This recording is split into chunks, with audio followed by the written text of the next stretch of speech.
hablábamos sobre el tema de el acompañamiento de Dios a la vida nuestra. Y en el mensaje anterior hablábamos de la presencia de Dios acompañando a David. Seguimos hablando de la presencia de Dios porque ¿qué más tenemos, hermanitos? Y dice el capítulo 7, versículo 9 de Hechos de los Apóstoles. Capítulo 7, versículo 9. Por envidia, los patriarcas vendieron a José como esclavo, quien fue llevado a Egipto. Pero Dios estaba con él y lo libró de todas sus desgracias y le dio sabiduría para ganarse el favor del faraón, rey de Egipto, que lo nombró gobernador del país y del palacio real. Padre, henos aquí ante tu palabra. Permítenos esta mañana salir de este lugar iluminados por esta escritura, animados por tu palabra, exhortados por tu mensaje. Permítenos, Padre, descubrir la grandeza de tu presencia cuando acompaña a un hombre o a una mujer. Permítenos no solo dimensionar la grandeza de esa presencia que acompaña nuestra vida, sino a anhelarla, a buscarla, a desearla. Háblanos, Dios, en el nombre de Jesús. Amén. Siéntense, hermanitos.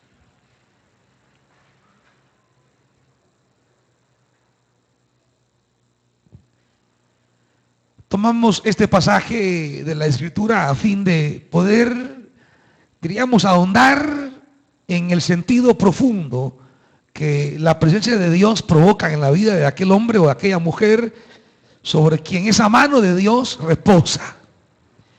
Porque en verdad, ¿qué más podríamos anhelar? ¿Qué más podríamos desear para poder salir adelante en la vida?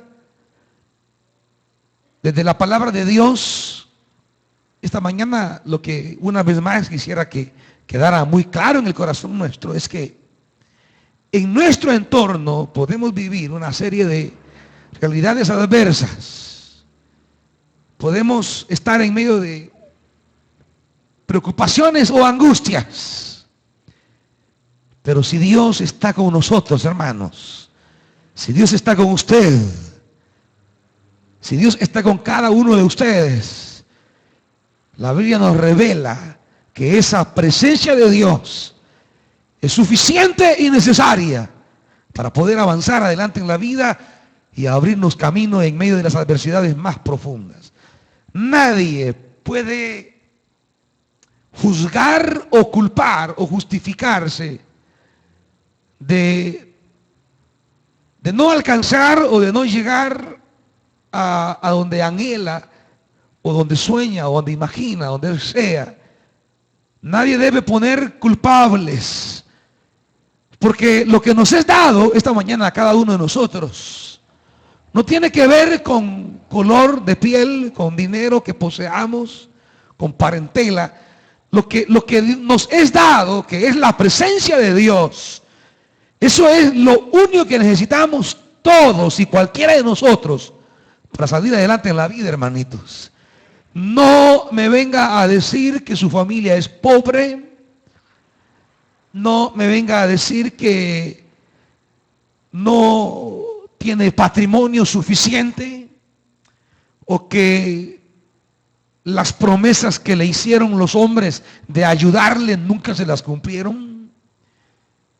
Porque la Biblia nos relata una y otra vez que hubo hombres y mujeres en la Biblia las cuales estaban desamparados y no había quien velara por ellos.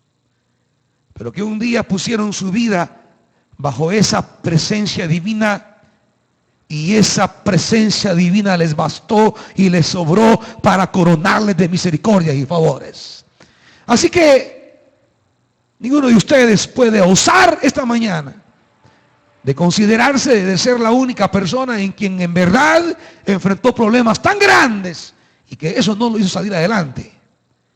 Porque lo que venimos hablando siempre, y particularmente esta mañana, es si apreciamos, si valoramos la presencia de Dios, amados hermanos, eso es todo lo que necesitamos para salir adelante en la vida. La presencia de Dios. Y tenemos esta mañana la historia de José, que el versículo 9 nos habla de su realidad, diríamos, humana. En los primeros 2 renglones quizás hablamos de la realidad de José en su entorno. Dice que los patriarcas, o sea, sus hermanos, ¿qué hicieron con él? Lo vendieron como esclavo y fue llevado a Egipto. ¿Qué los motivó a ellos? La envidia. La envidia es terrible. La envidia es el motor de la maldad. La envidia es lo que impulsa el daño. La envidia es lo que provoca males y desgracias en la vida de los hombres. Y por envidia pueden ocurrir tantas cosas, tantas amenazas, tanto daño, tanto dolor. La envidia es cruel y feroz y provoca daño en la vida humana. A José, dice la Biblia, que sus hermanos por envidia lo vendieron. De modo que José llegó a ser esclavo y llegó hasta Egipto. Imagínense primero la sensación de José como el más pequeño, sentir que sus hermanos mayores que debían protegerlo, lo dañaron. Imagínense la sensación de ese muchacho, que la vida de aquellos que tenían que cuidarlo, protegerlo, preservarlo, ayudarle en cualquier necesidad, en lugar de velar por él, terminan vendiéndolo. El impacto emotivo como familia es grande. Diríamos que ahí encontramos como una primera línea en la que a veces justificamos que nosotros no salimos adelante. Es que fíjese que mi familia realmente a mí nunca me ayudó. Es que mire, realmente mi familia nunca me dio la mano.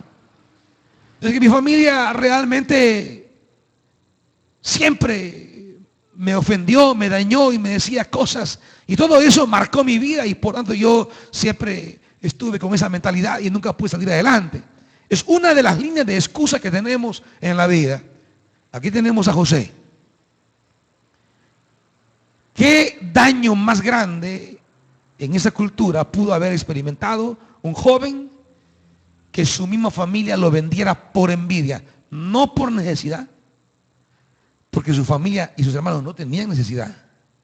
No por peligro, no es que se los robaron, ellos por envidia lo quisieron dañar y lo vendieron. Imagínense el impacto que esta realidad pudo tener en la vida de José. Esto es como para desmoronar la vida de cualquiera. Esto es como para destrozar la vida de cualquiera y que nunca se recupere en la vida. Por tanto, podríamos decir, sí, hombre, José tenía razón. Es que él se dedicó a hacer bolito porque cuánto le dolió que su misma familia, sus hermanitos lo casi mataran. Pues es más, querían matarlo, la verdad. Pero intervino Rubén, el mayor, y les dijo, no lo matemos, vendámoslo mejor.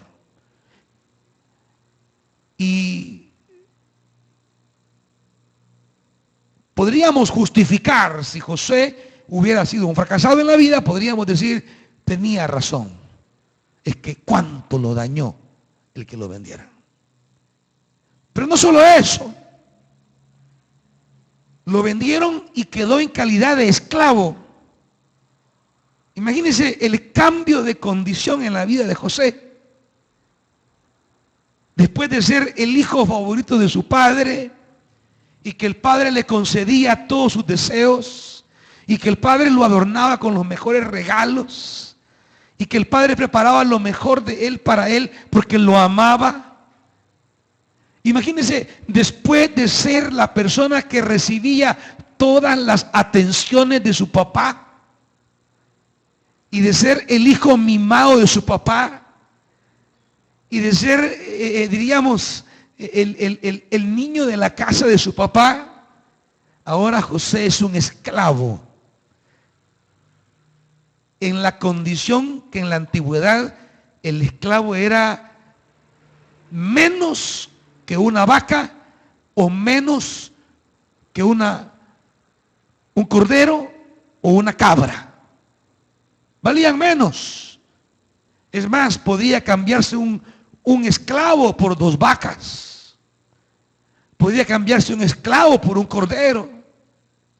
Porque el cordero, las cabras o los toros podrían ser fuente de productos, de leche, si era una vaca, de carne o de trabajo pesado, pero un esclavo, un esclavo hoy está y mañana puede enfermarse o puede escaparse o puede irse. Su valor era radicalmente nada. Después de ser, diríamos, para su papá casi un príncipe, ahora viene a ser un esclavo sujeto a los caprichos de su amo. Imagínense la condición de él. Casi ser el príncipe de su papá, que un día le regaló una túnica de colores porque lo amaba, dice la Biblia. Ahora, en lugar de ser ese príncipe de su papá, hoy está sujeto a los caprichos de su amo. Hoy es un esclavo, una posesión, es una cosa, ya no es ni persona siquiera, es una cosa. Ha perdido todo valor, toda dignidad, toda estima, todo buen trato. Cualquiera diría, esto acabó con José. Esto terminó con José. De esta no se levanta. Este golpe que ha recibido es imposible. No solamente la sensación de pesar de ver a sus hermanos venderlo, sino de considerarse ahora un esclavo y estar en una condición distinta. José pudo justificar su fracaso en la vida y decir, es que yo no pude hacer nada en la vida porque yo fui un esclavo. Y cualquiera le hubiera dicho, José, tenés razón, tenés justificación. ¿Cómo ibas a estudiar? ¿Cómo ibas a llegar a ser alguien en la vida? ¿Cómo ibas a poner un buen negocio? ¿Cómo ibas a administrar una empresa? ¿Cómo ibas a tener un buen empleo? ¿Cómo ibas en esa condición a salir adelante? Y quizás le habíamos dicho, José, tenés justificación. Por dentro estaba quebrado, podría decirse emocionalmente. Por dentro se había desvalorizado el hecho de que su misma familia le haya dañado profundamente. Y por fuera es un esclavo, de tal manera que no tiene ya, diríamos, alguien ni la motivación interna. Alguien ha perdido el anhelo, el deseo, porque está quebrado por dentro. Y también por fuera, porque ahora es un esclavo y no tiene derechos, posibilidades, recursos, no tiene nada. Está sin 5. Y finalmente dice que lo llevaron a Egipto. Diríamos, experimenta el pesar de la distancia. Cuán lejos está de su hogar, cuán lejos está de su padre. Yo quisiera que se imaginaran por un momento todas las preguntas, inquietudes y sentimientos que circulaban en la vida, en la mente y el corazón de José. ¿Cuánto le ha de haber suplicado a sus hermanos que no lo vendieran? ¿O creen ustedes que José se quedó callado? No. Cuando tuvo que pedirles y gritar o llorar, no, no hagan esto. No me hagan esto. Quizá pidió compasión, quizá pidió misericordia, pero la envidia era más grande que la sensibilidad de escuchar los gritos de su hermano, pidiéndole que no lo vendieran, que no lo mataran, que no lo metieran al pozo. ¿Se imagina a José todas las inquietudes respecto a su papá? ¿Qué va a pasar con mi papá? ¿Qué le van a decir estos? ¿Qué va a sentir mi papá? El amor por su padre y de su padre para él. Cómo todo esto lo iba golpeando, y cada vez que avanzaba la caravana más, se esfumaban las posibilidades del retorno. La distancia geográfica hacía imposible el retorno. No solamente estaba quebrado por dentro ni por fuera, sino que geográficamente se distanció tanto, de tal manera que ya no había posibilidades de regresar. ¿Cuántos, si la historia de José fuera que se dedicó al vicio, se dedicó a andar en grupos extraños, cuando dijéramos si José fue un fracasado, cuántos le diéramos la razón de decir: tenés toda la razón, José, no se te puede pedir más? ¿Quién saldrá adelante destrozado en su interior porque los que debían cuidarlo lo vendieron? ¿Quién va a salir adelante en esa condición de ser esclavo, no siendo nada? ¿Quién va a salir adelante si se lo llevaron tan lejos, distante del amor de su padre, del calor de la familia y de todos los recursos que tenía su casa? Tenés razón, José, no se puede tener éxito así. No se puede llegar a ser grande así. En esas condiciones no se puede prosperar en los estudios, no se puede prosperar en el trabajo, no se puede hallar un buen negocio, no podés poner una buena empresa, no se puede tener éxito. Sin embargo, amados hermanos, no obstante el atropello profundo que este hombre sufrió, el versículo 9 termina dando un dato que es el que puede cambiar la vida de los hombres. Dando un dato que es el que puede transformar cualquier adversidad. Y es aquello, amados hermanos, que si es parte de nuestra vida, que si lo amamos con intensidad, que si lo anhelamos con un fuerte deseo, no importa lo que haya ocurrido en nuestra vida, esta es la clave para transformarlo todo. Y dice la Biblia, pero, ¿qué, hermanitos? Pero Dios estaba con él. Pero Dios estaba con él. Pero Dios estaba con él, iglesia. ¿Qué más, pues?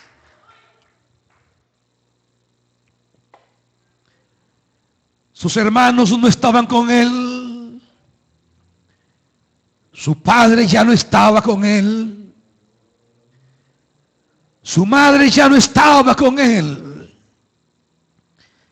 Sus amigos ya no estaban con él. Sus vecinos ya no estaban con él. Sus ganados y demás recursos ya no estaban con él. Pero Dios estaba con él. Pero Dios estaba con él. Lo había perdido todo, menos una cosa. Lo habían dejado todos, menos una persona. Le habían hecho daño todos, menos una persona. Y mientras esa persona siga estando con nosotros, cuando todos nos dejen, mientras esa persona siga con nosotros, cuando todos nos abandonen, Mientras esa persona siga con nosotros, cuando todo se pierda, mientras esa persona que es nuestro amado Dios siga con nosotros, hermanos, siempre es posible vencer toda adversidad.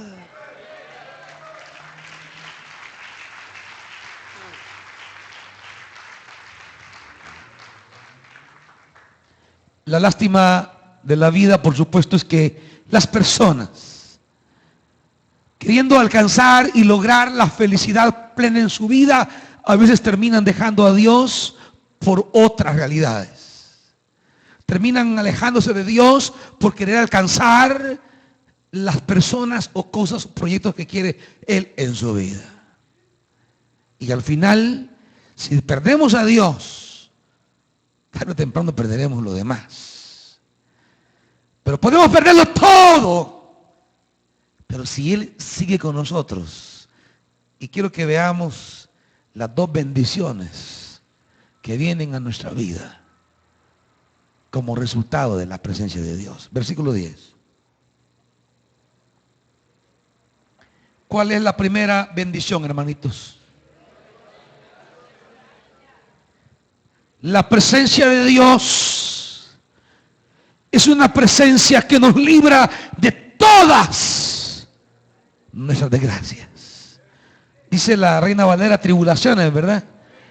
La presencia de Dios es lo que nos libra de todas nuestras tribulaciones.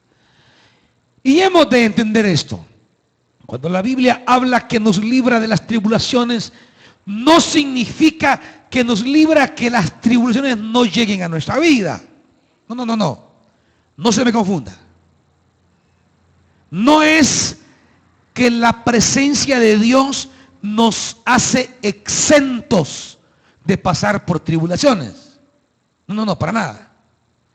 Dios jamás le promete a usted que no le llegará un problema en la familia. Dios no le promete que no se enfermará. Dios no le promete que no tendrá una dificultad en el negocio, en el trabajo, con sus hijos o con su cónyuge. Lo que Dios le promete es que su presencia lo sacará en victoria de todos los problemas que lleguen a su vida. Lo que la presencia de Dios le promete es que le dará victoria en todas las adversidades, hermano. Pero no le promete que lo va a tener exento. ¿Sabe por qué?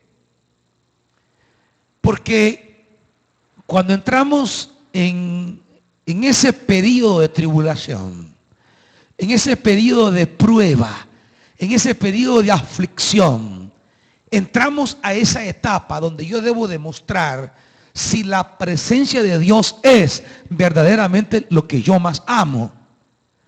Cuando entro en esa prueba, es la prueba en la que yo en que saldrá a luz si verdaderamente la presencia de Dios es para mí lo más importante, lo más valioso, lo más grande. Porque lo que ocurre en la vida de las personas es que muchos, cuando entran en esa fase de la tribulación, en esa fase de la prueba, de la preocupación, sale a relucir que verdaderamente Dios no era lo que más amaban en la vida.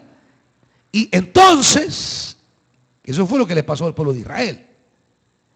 Cuando entraron en el desierto y comenzaron a caminar y se escaseó el agua y se escaseó la comida, ¿sabe qué empezó a decir el pueblo? El pueblo empezó a decir, mejor nos iba en Egipto. ¿Por qué no regresamos mejor a Egipto? Aquí nos ha engañado este Dios y este Moisés. Nos han sacado aquí para morirnos. Mejor regresemos a Egipto. Significaba que su corazón realmente nunca estuvo en Dios ni en lo que Dios les prometía, sino en Egipto. Y lo primero que se les viene a la mente es querer volver a Egipto. Aquello que se nos viene a la mente en la hora de la tribulación, eso es verdaderamente donde está nuestro corazón. Si en la hora de la tribulación usted comienza a decir, no, yo voy a volver, chupar quizá. No, yo voy a volver a robar. Yo voy a volver a delinquir. Yo voy a volver a la vida pasada. Es decir, usted está poniendo su esperanza en el modo de vida que llevaba anteriormente y está declarando que su Dios no es capaz y suficiente de sacarlo de este problema que está. ¿Usted cree que Dios permitió que el agua se escaseara porque Dios no podía darles agua? ¿Usted cree que Dios no podía darles buena comida? No. Pero tenían que llegar al punto, diríamos, extremo. Porque les quiero decir algo. Cuando Dios quiere llenarnos de su bendición, cuando Dios quiere cubrirnos, Dios nos lleva al punto extremo en el que soportamos. Y muchos no entendemos esto. Acuérdese de Abraham. ¿En qué momento Dios interviene en la vida de Abraham? Cuando le pide a Isaac. ¿En qué momento Dios interviene? Un día le dijo, ¿se acuerda? Quiero que me des a tu hijo, tu único, al que tú amas. Sí, le dijo Abraham. Se levantó muy temprano, preparó a su hijo, se trajo un criado, comenzaron a caminar al monte señalado. Dios bien pudo decirle, cuando iban caminando a medio camino, antes de llegar, pues sí, ¿para qué hacerlo caminar hasta allá? Pues no, ya vi que Abraham habla en serio. Se levantó bien tempranito, eso me convenció. Ahí cuando se levantó temprano y tomó a su hijo y a su criado y se encaminaron, ahí Dios pudo decirle a Abraham, Abraham, ya vi que sos derecho con mi palabra, ya vi que me obedeces. Regresate. No. Lo dejó seguir caminando. Hasta que llegaron al lugar. Cuando llegaron al lugar, Dios pudo haber dicho, Abraham, ya vi que viniste hasta aquí. No obstante tu edad caminaste tanto. Ya vi que me obedeces, regresate. Pero no. Lo deja seguir. Sube el monte, prepara el altar. Dios pudo intervenir cuando estaba preparando el altar y decirle, no, Abraham, ya vi que en verdad estás decidido a esto. Vete con tu hijo. Pero no. Lo deja que siga. Se imagina cada tramo, porque usted lo mira hoy con una gran frialdad. Y me dice que cada tramo, cada paso que Abraham daba desde que salió de su casa, imagínese cada paso el golpe en su corazón. Si es su hijo no sabe a lo que va, pero él sí. ¿Qué hubiera dado a Abraham por sentir que nunca hubieran llegado? Que se alargara el camino. Porque era su amado hijo. Dios se lo dice, dame tu hijo, tu único, al que amas. Y no era el único, porque tenía a Ismael. Pero así le dice Dios, tu único, porque es a quien él amaba. Tenía todo Abraham, todo lo tenía. Pero un día le pidió tanto un hijo a Dios, y ahora Dios se lo estaba pidiendo. Cada vez que se acercaba, Abraham sentía en su interior cómo se le removían las entrañas, porque él sabía lo que venía. Pero Abraham seguía. Tomó a su hijo, lo acostó. Dios pudo ahí decirle a Abraham, Abraham ya. Abraham tomó el cuchillo y cuando levanta la mano para penetrar el cuchillo en el corazón de su hijo, al último momento, Dios interviene. Es que Dios nos lleva hasta lo último para ver si verdaderamente su presencia es lo más valioso para nosotros. Muchos no de entradita. Dame tu hijo. No, Señor, ¿cómo vas a creer? Entrégame esto. No, no, Señor. Quiero que me des esto. No, no, cualquier cosa menos eso, Señor. O sea, uno ni siquiera empezamos el camino. Uno ni siquiera comienza en el camino. No. De entrada le dicen no a Dios. No, esto no, Señor. Esto no te lo puedo dar.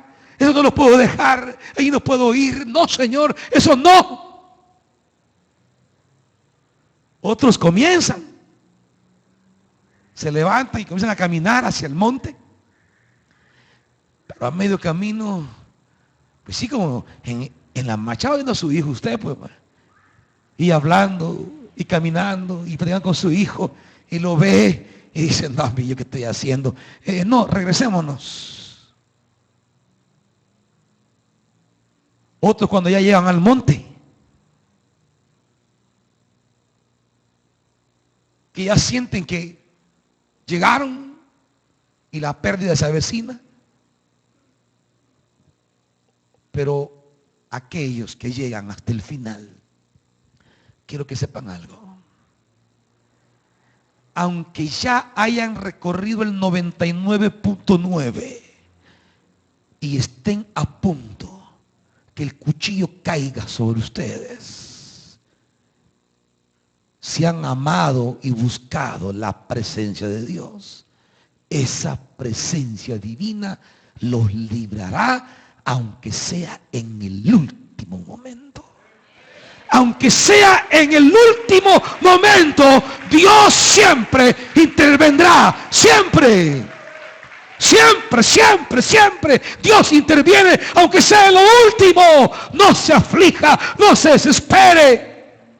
Y aunque la gente le diga, hoy sí, hoy te tocó, hoy no te libras, esta no salís. Y aunque la gente le llene de amenazas y de malos augurios, la presencia de Dios, aunque sea en el último segundo, Dios interviene para librarnos de todas nuestras tribulaciones.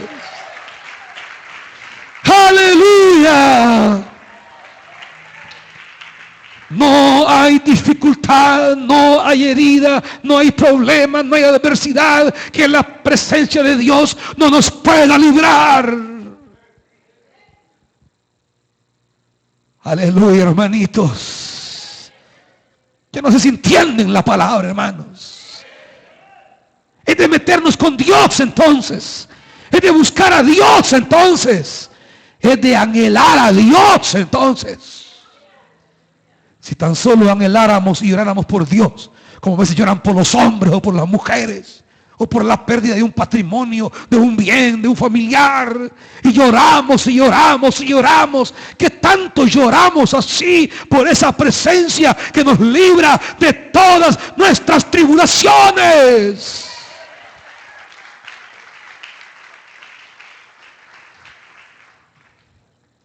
Dice el Salmo 37, hermanitos.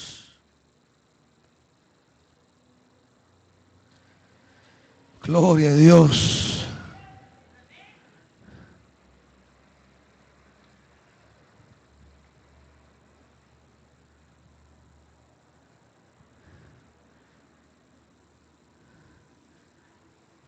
Dice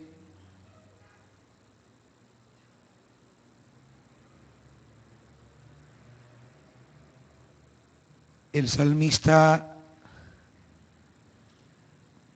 perdón, en el Salmo 27, disculpen.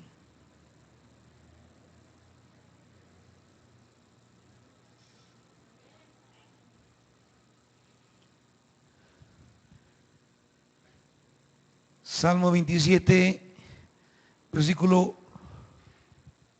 1 El Señor es mi luz y mi salvación. ¿De quién temeré? El Señor es el baluarte de mi vida. ¿Quién podrá amedrentarme? Cuando los malvados avanzan contra mí para devorar mis carnes, cuando mis enemigos y adversarios me atacan, son ellos los que tropiezan y caen. Aun cuando un ejército me asedie, no temerá mi corazón. Aun cuando una guerra estalle contra mí, yo mantendré la confianza. Una sola cosa le pido al Señor, y es lo único que persigo. ¿Qué, iglesia? Habitar en la casa del Señor todos los días de mi vida, para contemplar la hermosura del Señor y recrearme en su templo. ¡Aleluya! Es que no pide más. No necesita más. Él solo pide estar en la presencia de Dios. En tu presencia, Dios, en tu presencia, en tu presencia. ¿Sabe por qué? Porque esa presencia es la fuente de todo lo demás. Porque esa fuente es inagotable, interminable, y jamás nos traiciona ni nos deja. Una cosa nada más necesito. Usted, un hombre. Usted, una mujer. Usted, un trabajo. No, no, no. Nada de esto, dice David. Lo que él dice es: una cosa pido y persigo, estar en tu casa para contemplar tu hermosura. ¿Sabe por qué? Versículo 5. Es por esto, mire. ¿Por qué él pide eso? Porque en el día de la aflicción, él me resguardará en su morada. Al amparo de su tabernáculo me protegerá y me pondrá en alto sobre una roca. Me hará prevalecer frente a mis enemigos que me rodean. En su templo ofreceré sacrificios de alabanza y cantaré salmos al Señor. Versículo 10. Aunque mi padre y mi madre me abandonen, el Señor me recibirá en sus brazos. Esto es lo que vivió José. Lo perdió todo de manera involuntaria, porque fue obligado a perderlo todo. Pero había algo que no le podían quitar sus hermanos. Había algo de lo que no lo podían privar sus amos. Había algo que jamás lo pudieron alejar, aunque se fueran a Egipto. Y es la presencia del maravilloso Dios. Es la presencia del eterno Dios. No se quedó allá en Canaán. Esa presencia caminó con José hasta Egipto. Lo vendieron de esclavo. Y allá, vendido como esclavo, esa presencia continuaba con él. Y Dios lo prosperó. Pero tuvo otra desgracia, ¿se acuerdan ustedes? La esposa de Potifar lo acusó que la quiso violar. Y a raíz de esa acusación fue a la cárcel. Otra desgracia. Pero estando allí, dice la Biblia que la presencia de Dios seguía con José. Y un día le reveló el significado de los sueños al panadero y al copero. Y cabal se cumplió como ellos dijeron. José les dijo: por favor, le dijo al panadero, cuando salgas de aquí, habla de mí al rey. Habla de mí al faraón. Dile al faraón. Y por gusto, otra desgracia, se olvidaron de él aquellos a quienes él le hizo un favor. cualquiera pudo decir es que la vida de José era de desgracia en desgracia. Lo venden sus hermanos, se hace esclavo, mienten sobre él y lo mandan a la cárcel, ayuda a unas personas que después no le ayudan a él. Cualquiera pudo decir es que es una historia de desgracia, en desgracia, en desgracia, en desgracia. Pero si la presencia de Dios sigue caminando de cada desgracia, Dios nos va a sacar adelante. Ninguna desgracia es justificación para que usted se quede donde está, o para que usted deje las cosas de Dios, o para que deje de servirle. Ninguna desgracia justifica que usted deje al Señor, hermano. Ninguna. Porque de cada una de ellas Dios nos librará. Y dice en segundo lugar que no solo lo libró de sus desgracias, sino que, hermanitos, le dio sabiduría para ganarse el favor del faraón. Le dio gracia y sabiduría. ¿Y qué llegó a hacer? Ya vio cómo termina aquellos que aún en la peor desgracia siguen amando la presencia de Dios. Y aunque lleguen al límite, al último ya, para que todo se termine, pero siguen confiando, manteniendo la confianza. Yo a ti te amo, yo a ti te busco, Señor. Tú eres mi vida, tu presencia es mi vida, y yo anhelo estar contigo siempre. Al final termina como gobernador de todo Egipto. El faraón le dice a todos: solo yo estaré sobre José. De allí él manda en todo Egipto. Tremendo. Tremendo. Pero, ¿y lo que había pasado? Ya pasó. Y tal desgracia, ahí se quedó ya. ¿Sabe? Un día aquellos que lo vendieron tocaron su puerta para pedir comida. Si usted ama la presencia de Dios y vive bajo esa presencia, todos los que han dañado su vida un día van a buscarlo para pedir un favor suyo. Un día van a tocar su puerta para pedir ayuda. Y usted dérselas. No debe guardar rencores ni daño alguno. Dérselas. Porque para eso Dios lo ha levantado. Ha honrado su cabeza. Los que se rieron de usted un día van a reconocerle. Los que un día le juraron hacerle daño, arruinarlo, quebrarlo, un día van a reconocer que Dios camina con usted. Pero en cada situación que enfrente en la vida, no deje de buscar y amar y anhelar la presencia de Dios, porque esa es la presencia que levantará su cabeza. Llegó a ser gobernador de todo Egipto. No es fácil pasar por las desgracias, porque no es fácil, hermanitos.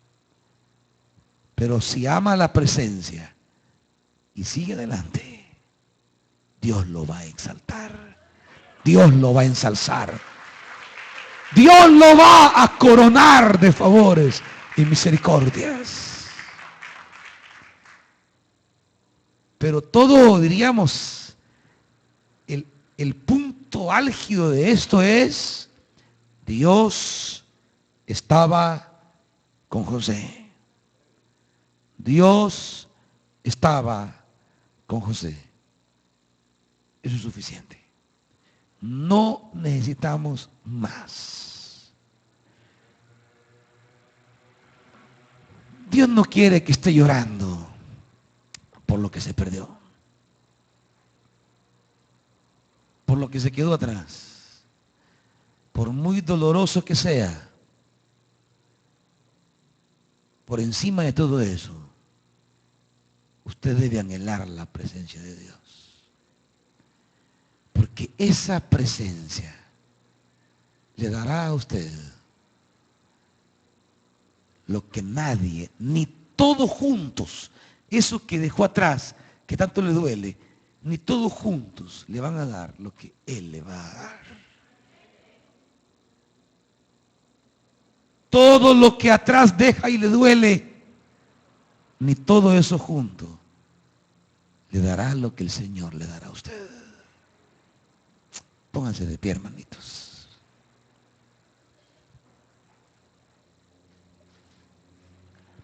¿Cuáles son las tribulaciones o adversidades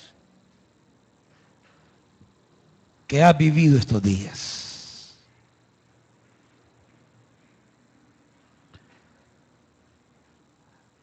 ¿Cuáles son aquellos sentimientos que te han dañado estos días? ¿Qué es